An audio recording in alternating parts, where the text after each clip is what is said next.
Hello guys, welcome to my channel. ఈరోజు ఒక మంచి ఇన్ఫర్మేషన్ ఇస్తాను. నేను చెప్పినట్టు మీరు ఫాలో అయితే మాత్రం మగవాళ్లకు నిజంగా స్వర్గమే. ఇది మీకు జీవితాంతం పనికి వస్తుంది.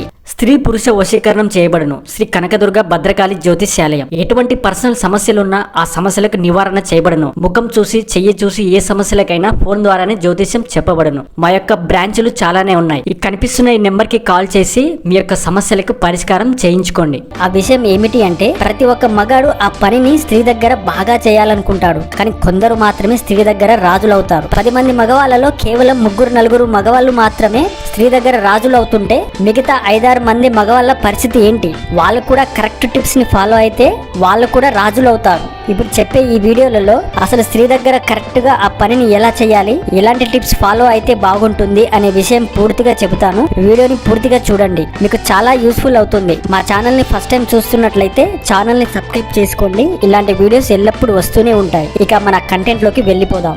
నిజానికి ఆ పనిలో ఒక్కొక్కరికి ఒక్కొక్క విధానం మరియు అభిప్రాయం ఉంటుంది. కొందరు పురుషులకు దాని గురించి బాగా తెలుస్తుంది, మరికొందరికి మధ్యస్థంగా తెలుస్తుంది, ఇంకొందరికి అసలేం తెలియదు. స్త్రీలు ఆ విషయంలో హస్బెండ్ నుంచి ఏం కోరుకుంటున్నారు అనే విషయం బయటికి చెప్పరు, అది మనసులోనే దాచుకుంటారు. ఆ పని చేసేటప్పుడు స్త్రీలు ఎలాంటి వాటిని ఇష్టపడతారు, ఎలాగైతే వాళ్ళు తృప్తి చెందుతారు, ఎలా వాళ్ళని టచ్ చేస్తే వాళ్ళకి ఇష్టం అన్న విషయం మనం ఇప్పుడు డిస్కస్ చేద్దాం. మహిళలు ఆ పని చేసే విషయంలో వారికి ఇష్టానుసారంగా వాళ్ళకి తగ్గట్టు నడుచుకునే పురుషుల్ని బాగా ఇష్టపడతారు. డైరెక్ట్ గా మ్యాటర్ లోకి వెళ్లకుండా చేస్తూ చాలాసేపు ఉండటాన్ని బాగా ఇష్టపడతారు. ఇక ప్రత్యేకమైన మోటుగా చేయడానికి బాగా ఇష్టపడతారు.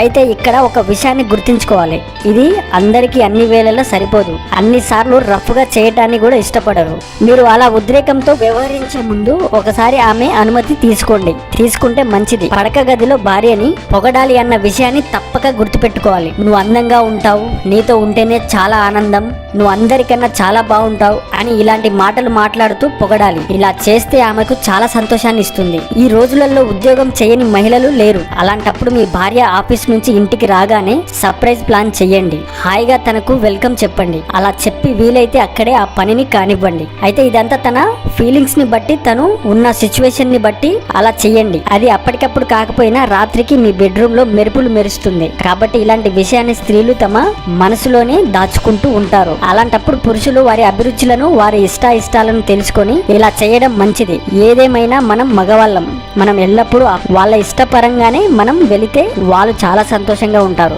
మనకి కూడా ఎల్లప్పుడూ రెస్పెక్ట్ ఇస్తూ ఉంటారు. సో ఇది ఫ్రెండ్స్, ఇలాంటి విషయాలు చాలా మంది మగవాళ్ళకి తెలియదు. నేను చెప్పినట్టు వ్యవహరించి మీ భార్య లేదా మీ లవ్వర్ దగ్గర మంచి మార్కులు కొట్టేయండి. ఇది చాలా తక్కువ కంటెంట్ ఉన్న వీడియో. నెక్స్ట్ ఇంకో వీడియో చేస్తున్నాను, అందులో ఫుల్ ఇన్ఫర్మేషన్ ఉంటుంది. మగవాళ్ళకి మజా వస్తుంది ఆ వీడియో. ఇది ఈ రోజు వీడియో. మీకు నచ్చినట్లయితే వీడియోని లైక్ చేసి మా ఛానల్ ని సబ్స్క్రైబ్ చేసుకోండి. మరో వీడియోతో మళ్ళీ కలుద్దాం. అంతవరకు బాయ్.